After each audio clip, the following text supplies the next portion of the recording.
Yesterday, I need to introduce a colleague of mine, a friend of mine for many years, Dr. Akashambatwa Lewanika. I mean, what do we call you? Governance advocate, what are you? Too many titles. That's why I've tried to be reduced to Aka. But I'm Akashambatwa Mbikusita-Lewanika. Yeah. Yes. All right. There are three stages of, this interview, Aka. I'll take you back in history, and then we'll talk about how we got here. And then at the end, we'll look at the implications of what happened, yesterday, when the bill was, passed. But let me first take you, back in history as, one of the founders, if not the founder of the MMD. Would this have happened in 1990? Would the kind of reaction we experienced in 1990 happen today? And let me just say, it wouldn't happen. Let me rephrase the question. Why, in contrast, we don't have that kind of situation where we, as young people, you, as young people, took up the mantle, of freeing, this, in a country from bad, governance. If it was yesterday, if it was in 1990, what happened yesterday would have been a big story, not just on the net. One gets a feeling that Zambians, especially young people, seem not to be interested in how they're governed, in governance, issues. Loaded, question. I just want to establish how we proceed, how we respond to governance today in contrast of yesterday. Well, thank you very, very much, Frank. It's good to be with you again. I was just thinking yesterday that we've been meeting for many decades. Yeah. So the development of our country has been a theme in our life. We have to go back to the reaction of African to British colonialism or European colonialism, the struggle for independence, starting with the reaction of our own indigenous African government faced with the prospect of European conquest and so on, managing a second-best compromise situation of achieving a protectorate colonialism as opposed to the West scenario, which was eminent, of a European colonialism, such as was the case in what is now Zimbabwe, a Dominion colonialism, such has been the case in the Union of South Africa. So there was resistance, and we were overcome, but we managed to have a protectorate rather than a settler colony. That was the contribution of our indigenous African government. After colonialism began, the Africans that were going to school, becoming clerks, becoming messengers, took up the mantle of continuing the resistance, forming welfare association. Finally, in 1948, forming the Northern Rhodesia African Congress. The whole struggle was to get back self-governance by the Africans. The whole struggle could have been said to have been a struggle for a constitution that is people-driven, setting up the stage for a government that is people-centered, and that was what the struggle was all about. Going forward to independence, in the colonial period, basically you had Northern Rhodesia Protectorate, you had Barotseland Protectorate under the same governor, but not quite being integrated and amalgamated.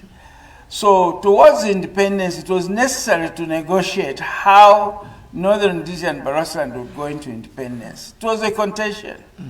And in the end, a compromise was reached, which is the Barotseland Agreement, that Barotseland and Northern Rhodesia were going to form a new country called Zambia, based on a constitutional arrangement that was articulated in the British Zambia Independence Bill in the British Parliament. That became the Zambia Independence Act. That became the first constitution of Zambia.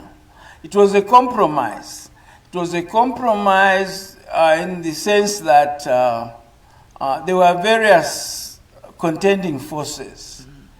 There was the issue of how Barotseland would be in Zambia. That was settled in the Barotseland Agreement. That was part of the Zambia independence dispensation. There was a question of whether we are going to have a multi-party system. In other words, there are concerns by the minority party, the Congress, whether there will be place for them. So a multi-party democracy was part of the independence dispensation. They were concerned by the European settlers who were ready to become Zambians, who were worried about property, whether there would be reverse racism and so on. So that compromise, then there was UNIP, which was by January 1964, 10 months before independence, had won an election which gave them a majority in parliament. So their interest was that we have won, we want independence now, and we have power. So they had to compromise to take into account the interests of the opposition, the interests of the Europeans, the interests of Barotseland. So the Zambia Independence Act was a compromise, a give and take situation. Now, after independence, there were changes being made to undermine that compromise. But when the compromise was made, it was already anticipated that the ruling party may take advantage of its majorities in parliament and its popularity and so on. And so how did those people compromise, seek to secure their interests? They sought to secure their interests by ensuring that in the first Zambia independence, there was a clause, a referendum clause, which said, now that we have agreed, we know nobody had everything they wanted, it was a give and take. How do we ensure the security of that? We needed a referendum clause which says that to change this constitution, you have to refer to the people as a whole. And the rules of that were quite stringent, which was that any proposal to change the constitution had to get 50%, at least 50% of eligible voters, not just registered voters. So that was quite tough. It meant that any change to the constitution stood a chance of being a win-win rather than one dominated by one group. So that was the security. Unfortunately, and this is the beginning of our problems that we are seeing now.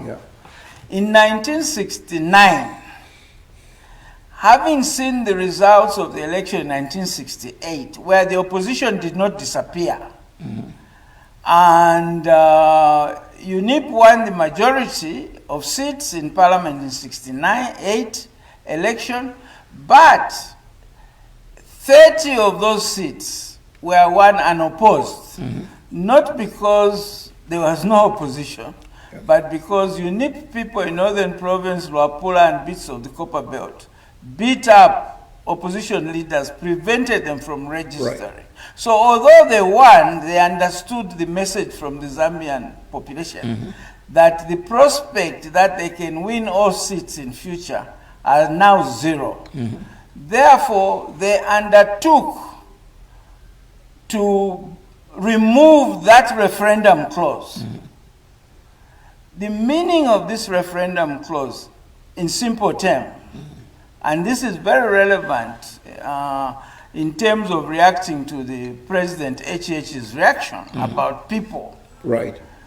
The effect of the referendum clause in 1969 was to take away the people's power over the Constitution, which was embedded in the referendum clause, and hand it to Parliament. Right.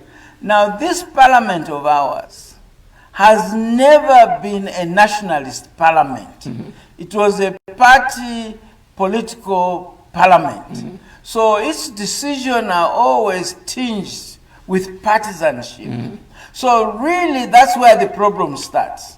Since '69, repeated Zambian administration have been comfortable with this because it has allowed them to be able to, what I call, molest the Zambian constitution in partisan interests.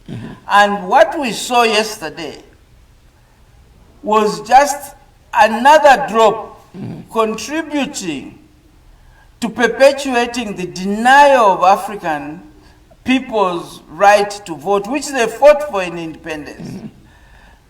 And the assumption that Parliament represents the people has to be questioned.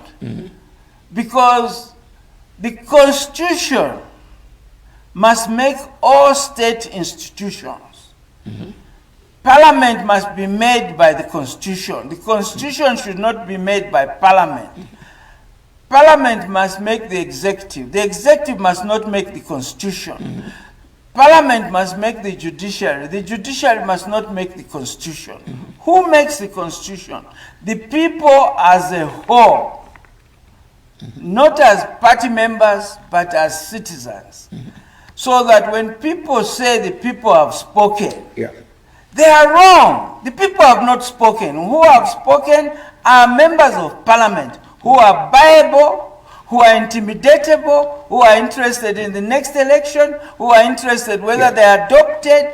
That is not freedom to speak and make constitution. In other words, from 1969, we have been complacent in the reversal of the promises of independence for power to the people as a whole, not as parties. The million question, Aka, obviously the power has been systematically removed, from the people. Why have the people surrendered the power? Why have they sat back and look at the politicians on the sideline, having the power taken away from them? The answer is straightforward. The people have been cheated from beginning up to what we saw yesterday. Was a result of people being cheated. What we saw in '69 was a result of people being cheated.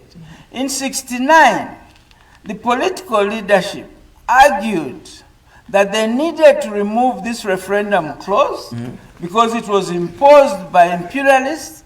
It was stopping them to have powers to distribute land. In those days, if you drove from Lusaka to Livingstone, you saw white farms. So they pointed to those that we can't give you that land back because of this referendum clause. In every part of the country, they found some lie to tell people. Then also, which again is relevant, has been repeated. In fact, the formula for cheating the people has been the same. First and foremost, you have the executive itself deciding. The Zambian people didn't say, let's remove the referendum clause. The ruling party decided, we want to remove this, and then sell a story to the people. That story, and in fact, the only place the story was not bought was in Barotseland. And the only reason it was not bought in Barotseland is because in '67, a year before that, at Mulungushi, all the Barosi key leaders in UNIP lost the election at Mulungushi.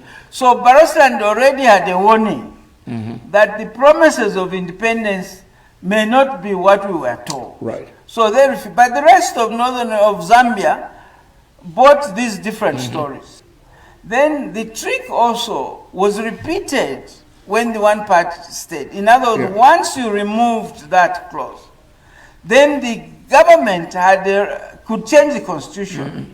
You can imagine how critical it is to change from a multi-party system to a one-party system. And that was not demanded by the people.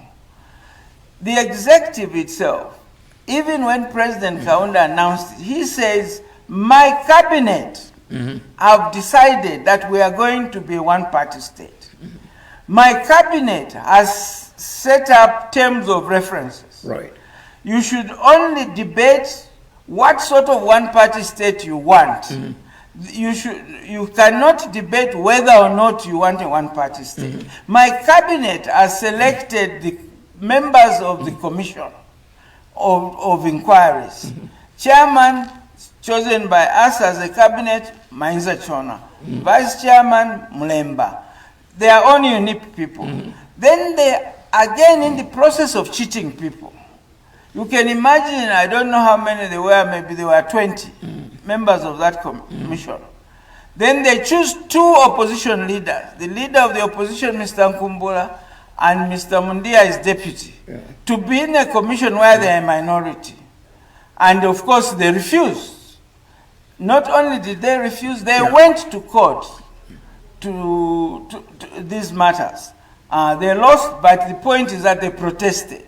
So, and these tricks have continued. Not only that, the commission was set up under an Inquiries Act. The provision of the Inquiries Act is that this is a committee, a commission by the executive. They've set up to advise them.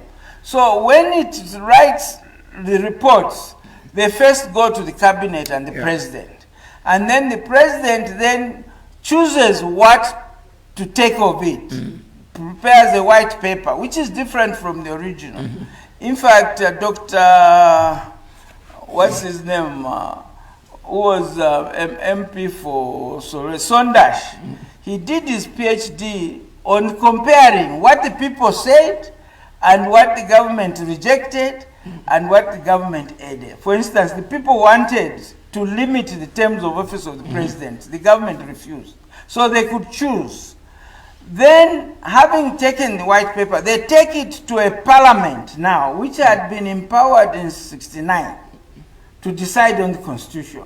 In that parliament, they already had a majority. And it was already a one-party state.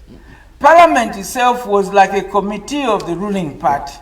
I'm saying this in detail to show you how nothing has changed. What we have had leading to Bill 7 is the same trick. Oh, by the way, I should say that in the one-party state terms of reference, I mean, there was just, I've said that we couldn't debate whether or not. But in the campaign for the one-party state, they were actually saying it will allow them to speed up how young lawyers could become judges. Instead of waiting for 5 years, you have 3 years. So there's this process of dangling carrots to some people. Right. So in this case, in Bill 7, you dangle the carrot. We'll nominate women. So the women are supposed to be very excited. We'll nominate youth. They're supposed to be excited. We would increase the number of parliamentary seats. And all these ambitious politicians who have been struggling to be MPs said, now if the number of seats is increased, my chances to be an MP increases. So they go for it. So there are these carrots. But in the whole package, there is also the hidden motive. And when you vote for what is being proposed, you vote for the whole package. In other words, you may have spoken in favor of nomination of women and not have spoken in favor of anything else. But the minute you say yes to one, you've said yes to everything. Frank, you remember in the shortage days when bread was in short supply. then there used to be, I don't know if you remember, there used to be these yellowish buns, Yeah. which people didn't like. So the people selling bread would tell you that, yeah, you can buy one loaf of bread, but only if you also buy this yellow buns. Yeah. That is what happened to Bill 7. That yes, you know, you can get your women nominated, but also these other things which are in their personal interest to win the next election, you also accept them. So the tricks have been the same. What? So that the challenge to Zambians is to stop being cheated, number one. Number two, to stop being selfish. Just because within this bill there's something, some sweet for you. Don't be blind to the other things that are in the negative for other people. Just because you are the ruling party today, and in this bill there's something favoring the ruling party, which is the most foolish attitude, because we have had 3 different ruling parties. So you've heard one. You remember they passed the last constitution. They voted for qualification of grade 12. Then among the same people who said yes, found that they don't have grade 12. But they hoped that there will be some miracle that they will be exempted. Mrs. Mulundika has a famous case over the Public Order Act. When they were UNIP, they thought it was a good act. When they were in opposition, they discovered it's bad. When PF was in opposition, it knew that the Public Order Act is bad. When they became into government, they began to love it. Yeah. When UPND was in opposition, this selective molestation of constitution in Bill 10, 19, 20, whatever it was, they opposed it. But when they get into government, they find that it is in their advantage. So that this hypocrisy among our leaders, this selfishness among our people, this vulnerability to being cheated among our people is what brings us where we are. Tell me, we have members of parliament who are supposed to be representing, you know, the people. If the people are representing us, are only representing themselves, how does the electorate, you know, the other resolve thing that? is that you see, a general election, there are certain issues people talk. Okay, like you can stand up to say, no, when you vote for me, you know, there will be no blackouts. Okay, then people vote for you.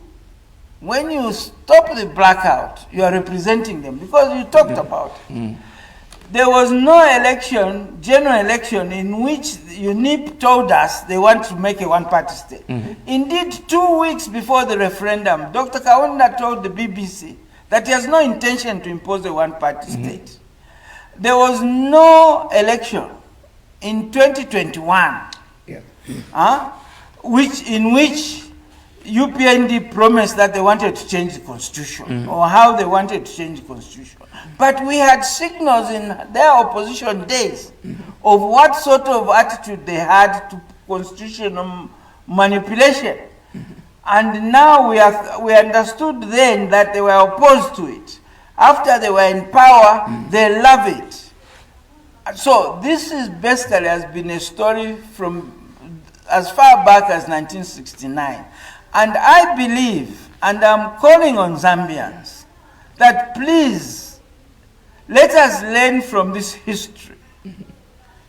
And let's make August 2026 ground zero day to change not only the person in the presidency, not only the ruling party in the government, but to change this whole system. Number one, change this constitution. Return the people their power over their constitution. Stop this nonsense where a constitution forms which should form parliament is created by parliament, where the constitution which should establish the executive is now molested by the executive, where the parliament which is supposed to have oversight over the executive is terrorized and bribed and intimidated by the executive, which they should be checking, which they should be controlling, which they should be overseeing. Which people are going to change this to what you're saying? We dealing with the same members of parliament who are deceptive. We have a government that may win the elections in 2026 and will refuse to change the constitution to ensure that we have a consensus on the constitution. Again, it's a loaded question. Yeah. How do you explain a constitution being reformed in a month? The speed was just incredibly unbelievable, for lack of better words. Yes, well, let's put it this way. I think your key question is that who should change it? Absolutely. It is us. Yeah. Every citizen must ask two questions to themselves, looking in the mirror. If it is not me, who are you expecting to be part of this change? If it is not now, when? Should we have another 5 years? Again, this time it might become Bill 11. I mean, do we really want to do that? My hope is that let's make 2026 the year we say, no, we ourselves will change. You know, all these manipulations, whether it's colonialists conquering us, whether it's UNIP imposing a one-party state, whether it's MMD wanting a third term, it has demonstrated that at the bottom of it, power is in the hands of the people. Power is in the hands of the people. And if we decide, but of course the challenge is this, we need to look at how we got to this. One of the ways we got to this is to have personalized leadership. So the first thing we have to organize in bringing change is ourselves and our leaders. We must have team leadership. By the way, the first slogan of the Northern Indigenous African Congress was leadership through team spirit. And over the years, that was abandoned to a one-man presidency. So we have to revert back. So we need, all these people who want to be president of Zambia must realize that they can't do it alone. They must come together. But come together as a team of leaders. The larger that number, the better. So that they should agree on a program. There must be some program agreed. Number one, change the constitution. Number two, all these problems we've been facing. How should we change the constitution? Let's look at what people who have opposed this manipulation have been saying since '69. Let's make sure that the next time all these grievances, all these fears will not be done this way. I mean, I was watching the debates on between the state councils. Yeah. I mean, it was very interesting. But to me, they were, you see, they are talking about the rule of law. I do not believe in the rule of law, but I believe in the rule of the laws that are just. Not just some people manipulate the constitution, then I obey it. No, I don't think we should do that. So that the fundamental question was this process, as I've said, is well set. Now, whether you set up a technical committee, whether it works for 12 days or 20 months, it's the same process. Because at the end of all these processes that are legal, whether you obey them or not, even if you obey them, at the end of it, there is the guillotine of parliament. In other words, it acknowledges the right of parliament to make the constitution, which should make parliament. That is the fundamental culprit. So arguing whether or not the judgment of the High Court said stop, or whether the judgment of the High Court said start, is neither here nor there.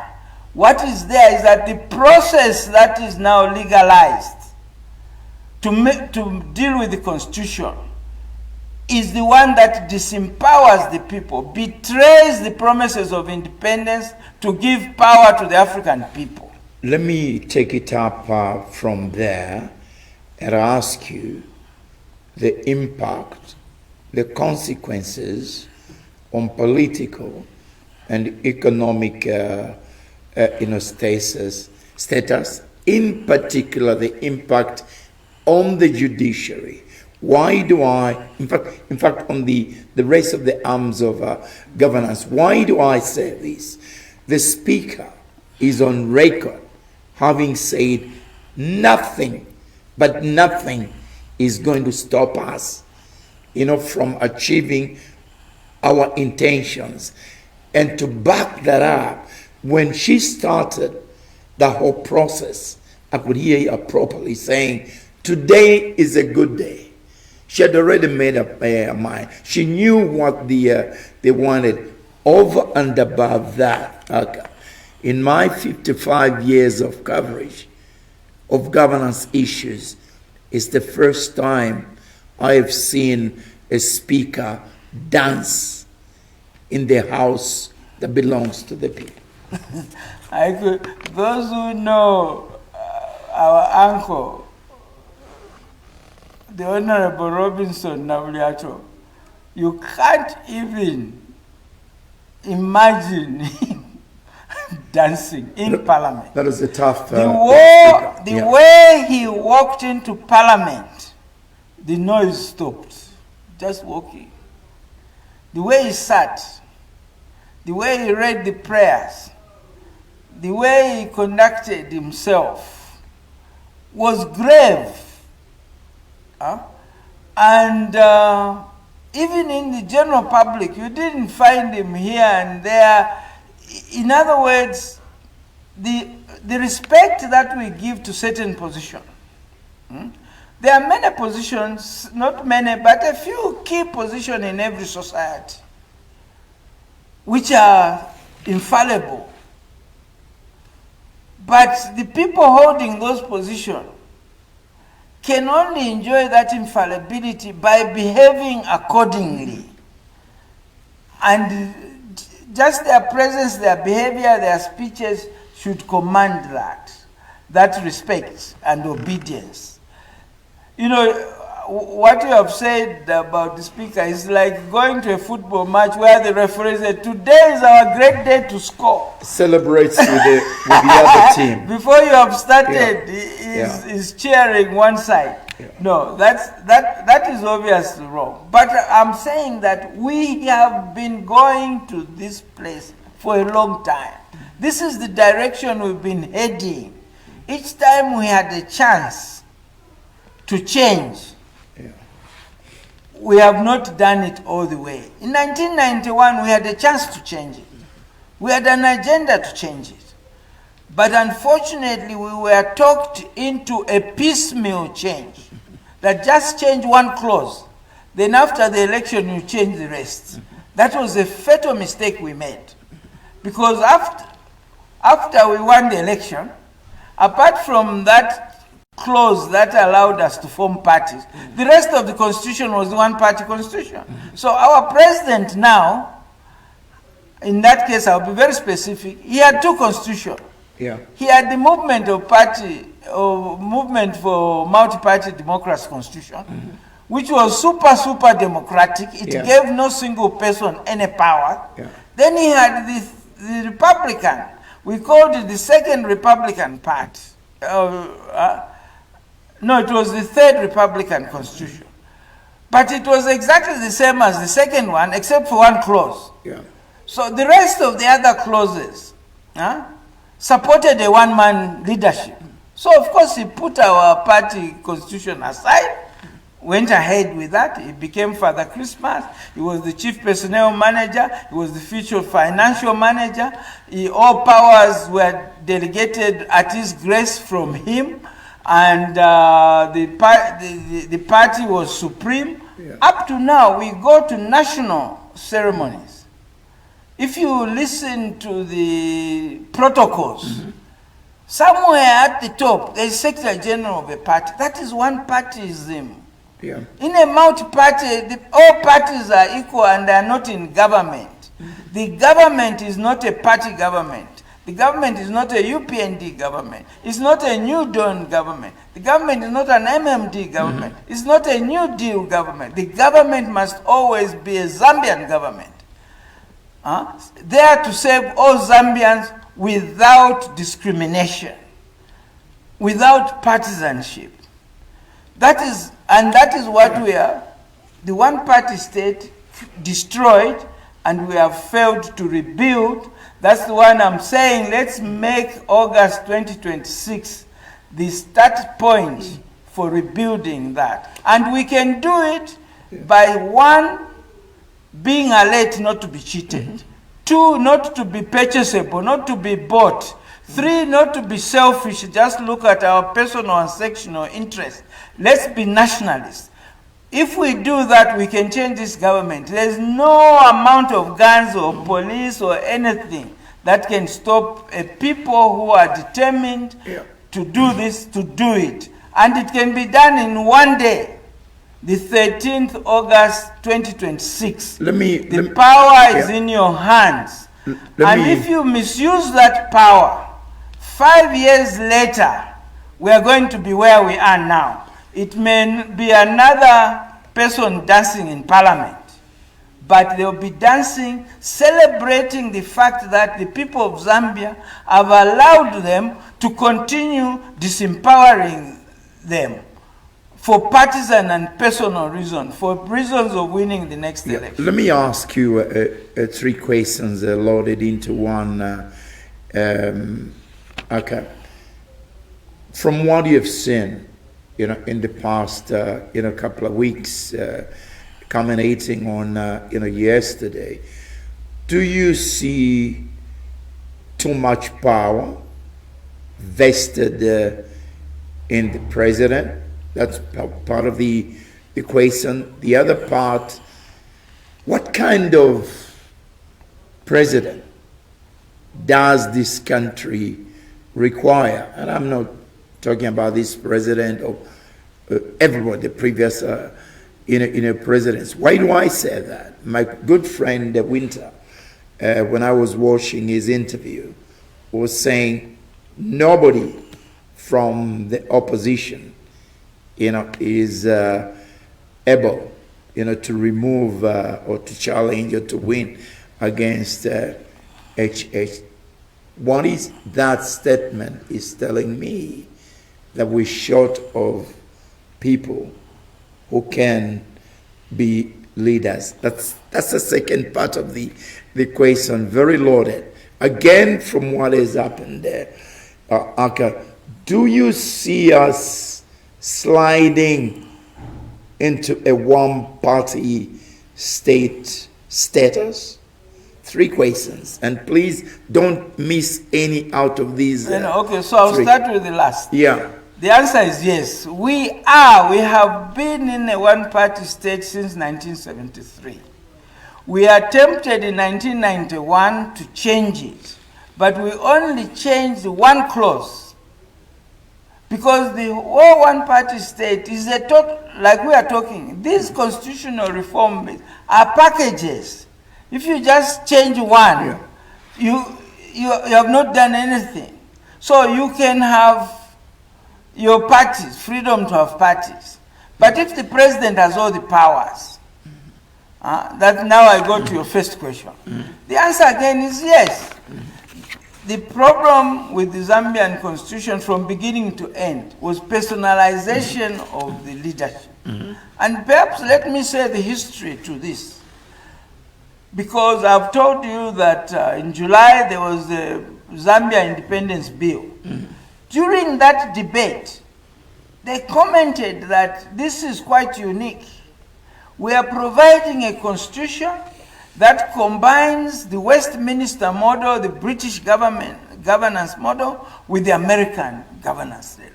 The Westminster model is where the Prime Minister is head of government, but there is a queen. The American is where the president is head of government and head of state. So we combined it. So President Kaunda, when he took over, he had the powers of a British Prime Minister, the British Queen, the American President in one. Without, because the American presidency is head of state and head of government, but the government is heading is just the executive. There is now Congress, there is the judiciary. Yeah. So the other branches of Congress can check you. In the Zambian case, it's like having an American president who cannot be checked by Congress, who cannot be controlled by the court. That's what we had in Zambia, even at the beginning. Yeah. And after independence, this over-personalization of power, we added more. All the changes in the Zambian constitution amount to centralizing power more than before, personalizing power more than before, partisanizing power more than before. Those are the only, except the change in 91, which removed that one clause, which was not sufficient. And I would say that, you see, when they were debating, why are they doing this to Northern Rhodesia? They didn't do it to Kenya, they didn't do it to Nyasaland. And the argument was that because they can trust all this power in the hands of Kenneth Kaunda because he's a good man. One lady in parliament said, those of us who have known Kenneth for a long time are very confident that he's the only one who can be trusted with so much power. And indeed, to make sure that within this Zambia Independence Act in the British Parliament, they had decided, unlike what they did in Ghana, what they did in Kenya and Nyasaland, that after the election which leads to an internal self-governance, I'm mindful that I'm talking to a generation that might not be familiar. In the process of decolonization, first you are colonized, then the colonialists concede that, okay, we will assist you to get independence, but before we give you independence, we'll give you a period where you have powers internally. The British are in charge of foreign affairs, they're in charge of defense. In fact, in UN, you are represented by the British. Then after that, in the case of Ghana, in the case of Kenya and Nyasaland, there was then another election, which now ushered in the independence. In the case of Ghana, we always say Ghana became independent in 1959, March 6. But after March 6, yes, Ghana became independent, but Nkrumah was prime minister. The head of state was Queen Elizabeth II. Until 1960, so 3 years after independence, that's when they became a republic. In the case of Zambia, we moved from internal self-government to independence to republicanism at the stroke of midnight on the 24th. Now, that is where now the centralization comes. Now, when, in addition to that, a few years after independence, you now abolish the multi-party system. Make the party an instrument of the government and the party one, under the same person. So this concentration, then after 1991, we again, following the same formula of tricking and cheating Zambia, in 1995, in the lead up to 96 election, there was another election commission. Again, the same pattern. The president decides, the cabinet decides that we want a new constitution. They choose the chairman. They choose the terms of reference. They do it under the Inquiries Act. They take that report. Out of that report, they choose what they want. Out of all that hefty reports, and I always feel very sorry about the 96 report because the chairman was Mr. Mwanakatwe, very studious and very, a professional. So he took time to take into account all the other concerns. So it was a hefty thing. But out of that report, the government just chose, in fact, chose nothing from the report, but now took one thing to Parliament, which was just the clause banning President Kaunda from running for Parliament. So that the same thing that UPND has done this time, And they throw away the technical report. Yes, but worse than that. Yeah. I was listening to the debate by Honorable Haimbe, and he proudly says, we decided that our first thought when we got into government is to have a comprehensive reform. Yeah. Then somehow we decided to deal with the non-contentious issues. Yeah. Now, who decides what part of the Constitution is contentious? Each one of us as citizens can decide that, no, clause 1 is contentious. To me, you can't have a small group of Zambians or a large group of Zambians who are just a part of Zambia take it upon themselves to be the one who decide what is contentious, what is not contentious. And then they set up what they want to reform in the Constitution themselves and take it to the people. Again, it's very important that the Constitution, even this faulty Constitution we are talking about, demands that the people must be consulted. But the minister was saying, we have sensitized people. Now, sensitization is different from consultation. Yeah. Consultation is to give the consultant a chance to speak their mind. Sensitization is to assume that the people you are going to meet are stupid. They don't know what they want, but you know what they want. So you are going to them to sensitize them to now see the light you have seen. So the spirit of going to the people with already detailed proposals and with a mission to sensitize them, not even to consult them, and not even to give them the option that out of your list that I'm not interested in any of these lists, we have another list. Quickly, the issue of the power of the president and what kind of a president does this country Excellent. need? So I'm sorry, I was about to forget. This is actually a centerpiece. Yeah. That's why I was elaborating how it came to be that there was personalized power. What is required, and I'm not prescribing, but I'm indicating the areas in which we should consider. What we want is proper power sharing. There should be proper power sharing between the executive and parliament. That ensures the integrity of the overseeing function of parliament. There should be proper sharing between the executive and parliament and the judiciary. That ensures the independence of the judiciary. There should be power sharing, power shared by the executive. That doesn't make them infallible. That allows them to be questionable and interpretable. Okay, so that is at national level. There are other branches of government that we need. We can talk about the civil service, independence and professionalism, so that although you are a minister, the permanent secretary is not your houseboy or housegirl.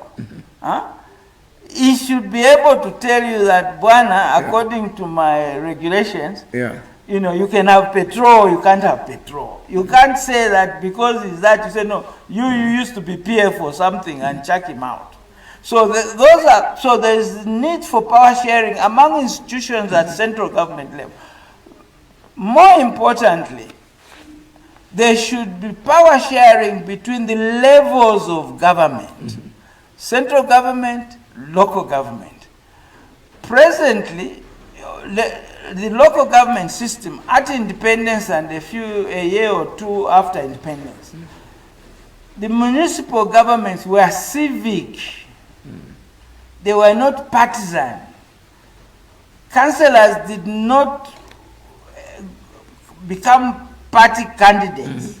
So the civic nature of municipality was destroyed when we made it into a party forum.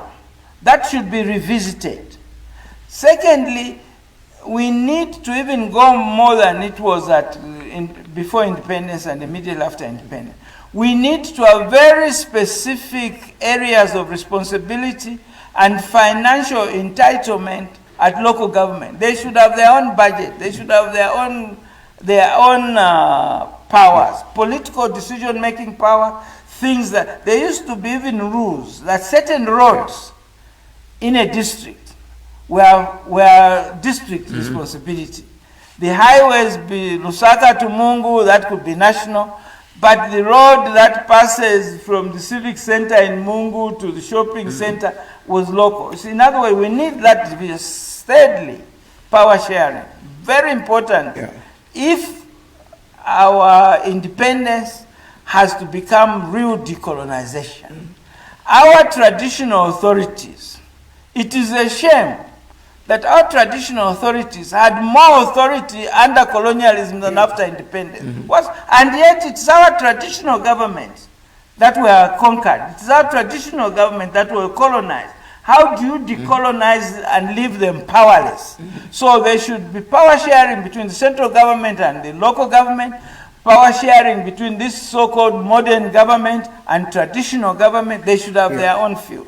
This is also related to this carrot of CDF being paraded around.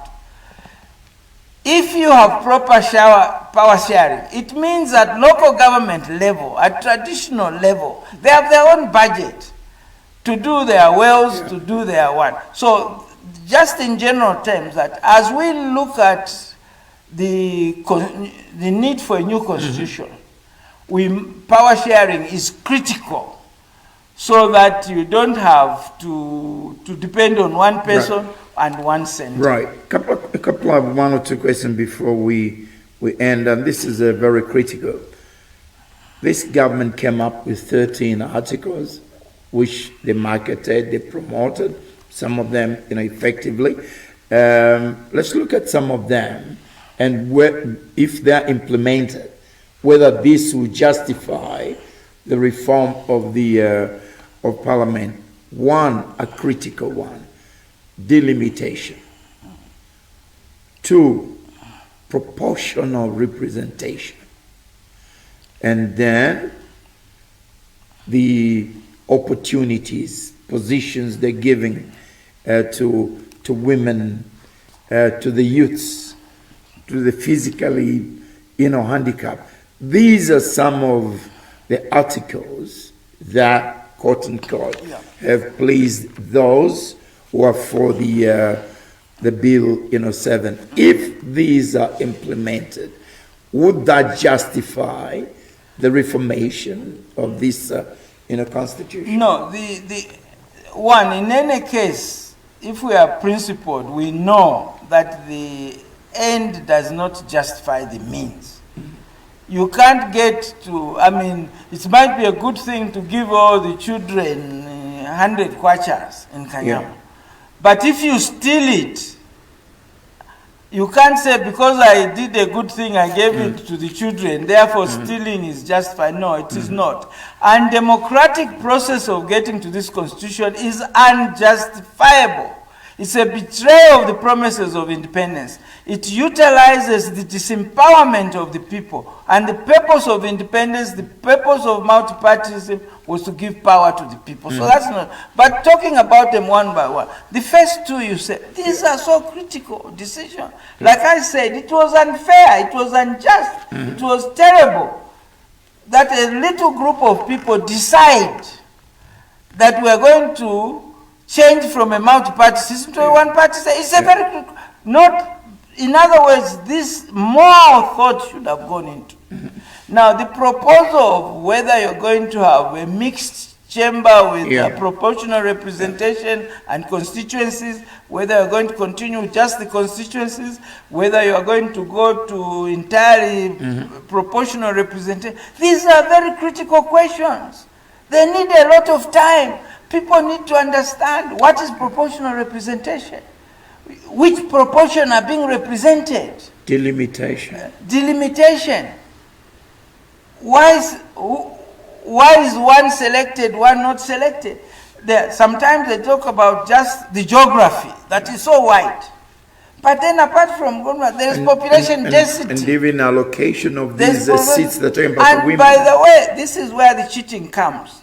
Even under the present constitution, if the government feels that constituencies with more people should get more money, they can give it to them. Who did they ask how much money to give? They just keep pondering. we'll give, you know, it used to be 2, now it's 4. They are pundering. Nobody told them. If they said Kanyama, with its, I'm told it's about 500,000 people in Kanyama constituency, should get more than a constituency which has half of the population, nobody will quarrel with them. And the present constitution does not stop that.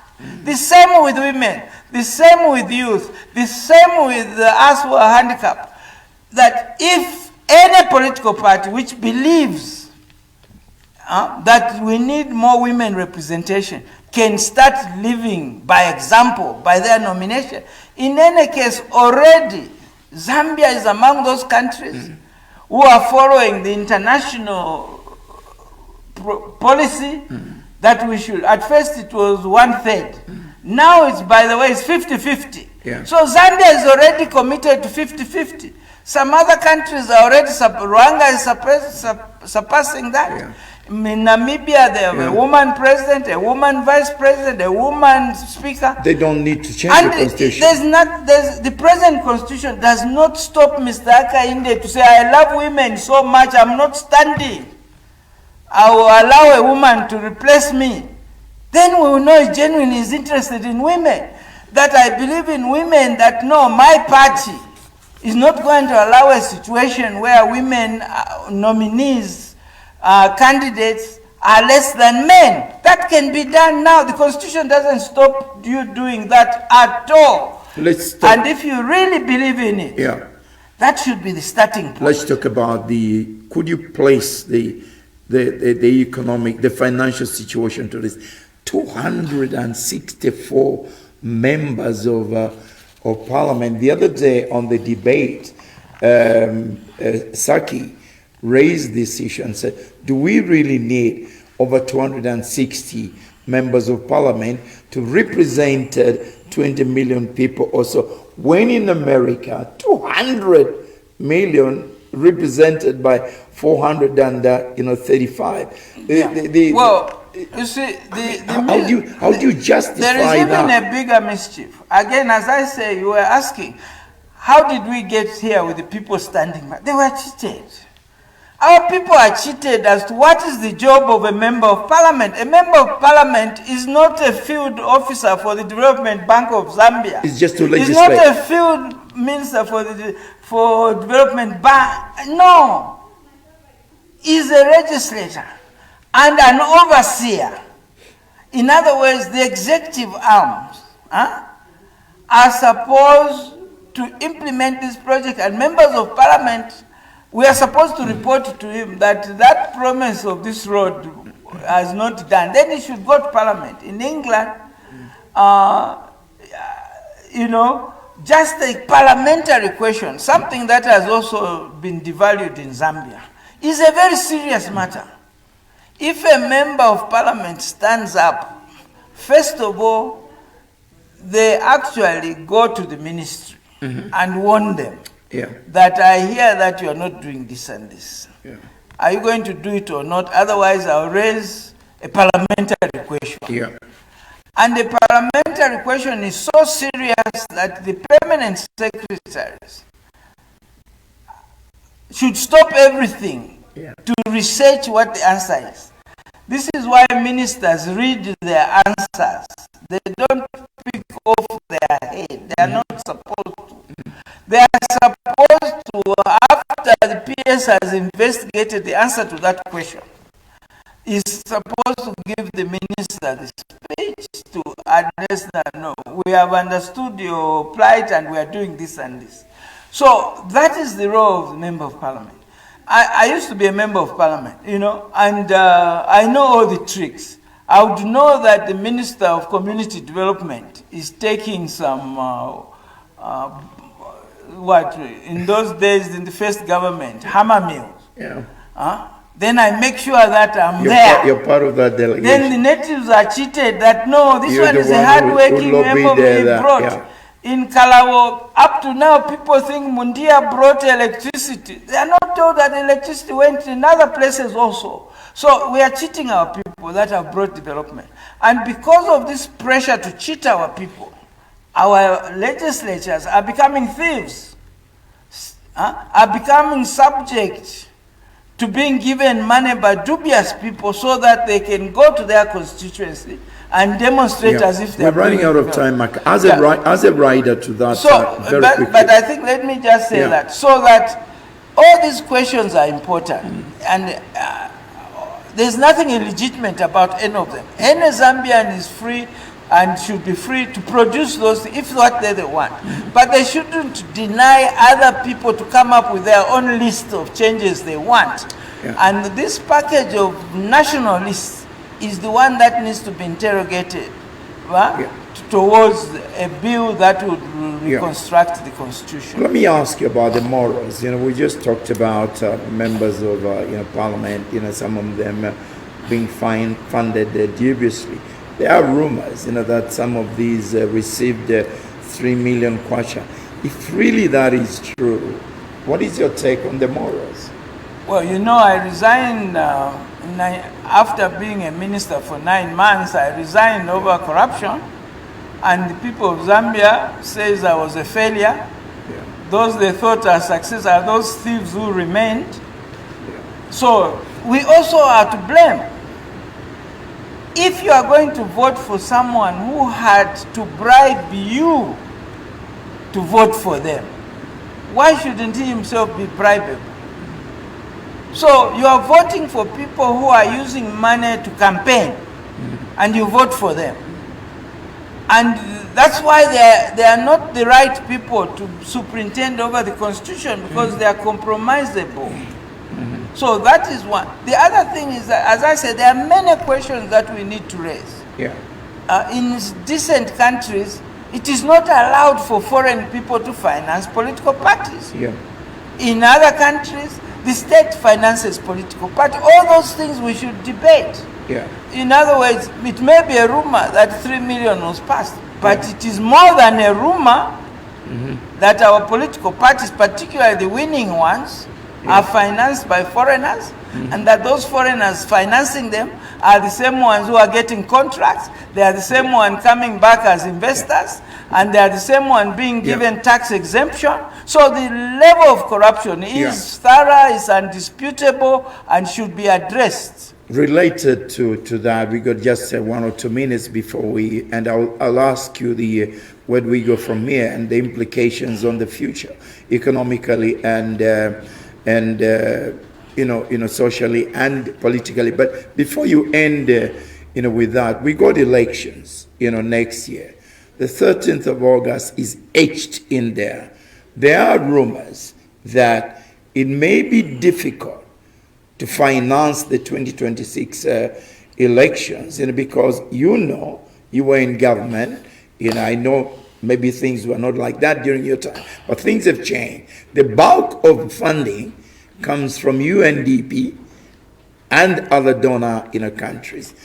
Looking at the bloated environment that will persist, that will be facilitated.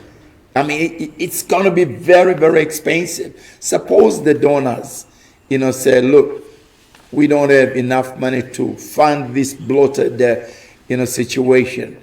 And even this Minister of Finance, my good friend, may say, you know what? I don't have enough money budgeted for all these things that have come up. We have got to extend Parliament, the motel, whatever, all that. And then the elections, bearing in mind that 13th August is etched in there.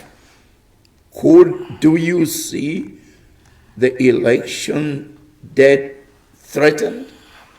Well, one, I think we should be ashamed that foreigners finance our election.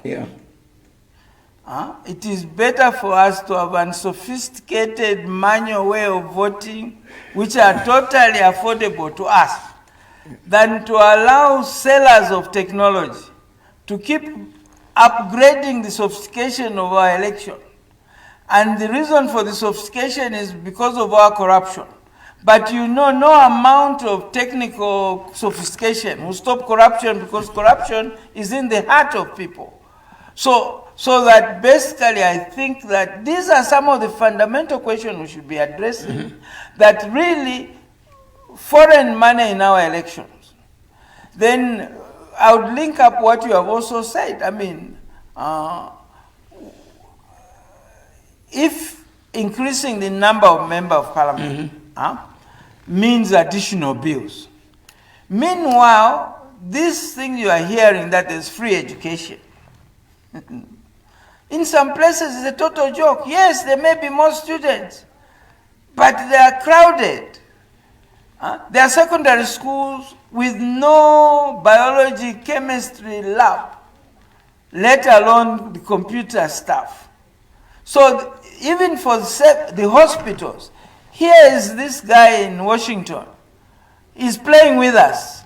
I'll take away medicines if you don't vote with the Russians. Now my child has come hunting in your country. I'll give you a couple of $1 million. As long as I get your minerals. Then he sends his deputy secretary over, and that's very critical. I hope Zambians were listening to that man. Yeah. That imperialist who was talking to the president as he's nodding. Yeah. He was telling you that it has to be give and take. So they are giving us a couple of million for medicine. In return for minerals. And from the minerals they are eyeing between Katanga and the Copper Belt, Northwestern Province. It is probably annually equivalent to maybe $3 billion a year. That's what they are getting from us. And then it tells you 2 million, whatever it was it 2 million or 200? Whatever it was peanuts compared to what they are getting. And they present to us like we are fools, that this is a grant. How do I give you a grant and then take away something more valuable? The Thabo Mbeki Commission from the African Union showed us that whatever monies these people are pretending to give us as grants, as loans, is peanuts compared to the money they are taking out. We need African government, nationalist African governments, to start addressing these issues. And they are already being addressed in some parts of Africa. In Burkina Faso and so on. They are raising this. In Zambia, they are not being raised. Our president the other day, I was shocked to hear him say, he said colonialism is over. What sort of African is that? He thinks neocolonialism is normacy. He thinks people giving you millions as grants is normacy. We need to really decolonize. We need economic independence. We need genuine independence. We got to end. In 1 minute, we can go on forever. In 1 minute, answer this question. What are the implications of what has happened in terms of the future politically, economically, and of course, the judiciary? And finally, have we devolved instead of evolving, especially compared to where you're coming from? 1 minute and over. I think 1 minute is say that I would like my message to be a positive one. Yeah. We should take this negative development as a point of encouragement for us to say, we've been independent for over 60 years. Enough is enough. We can't continue on this circus. That we must make 13th August 2026 what I'm calling ground zero for real fundamental change towards power sharing, people power, and towards equitable development. That change can start, but we need, I'll repeat, our people to resolve not to be not to think about it. Because I'm a youth, I don't care whether the budget bursts, I want my peace. Because I'm a woman and so on. Not to be selfish, but think of the nation as a whole. Don't think of today, think of tomorrow. Don't be bribable.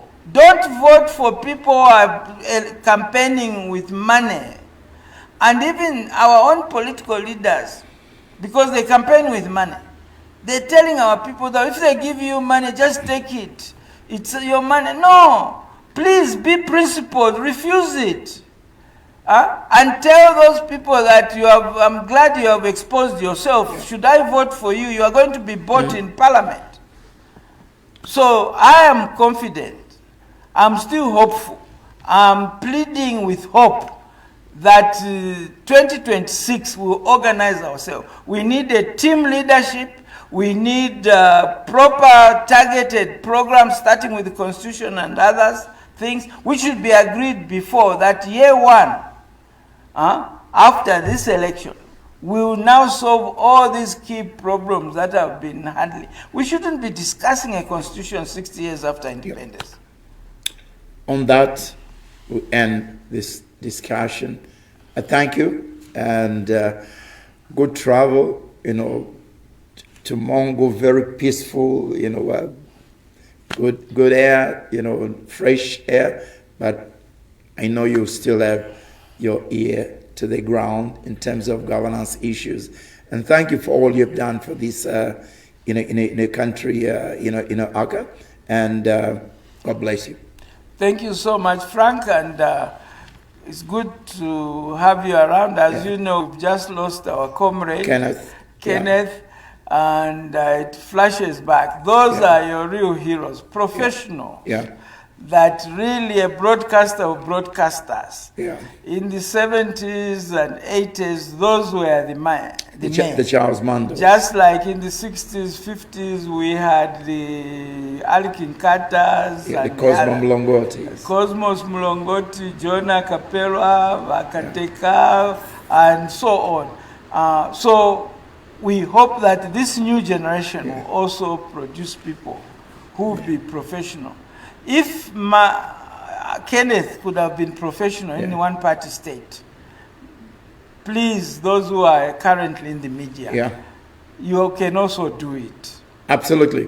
Yes. I think we were better in that kind of environment, than some of the young men, in an environment which is supposed to be free. Freer. I thank you. I thank my guest,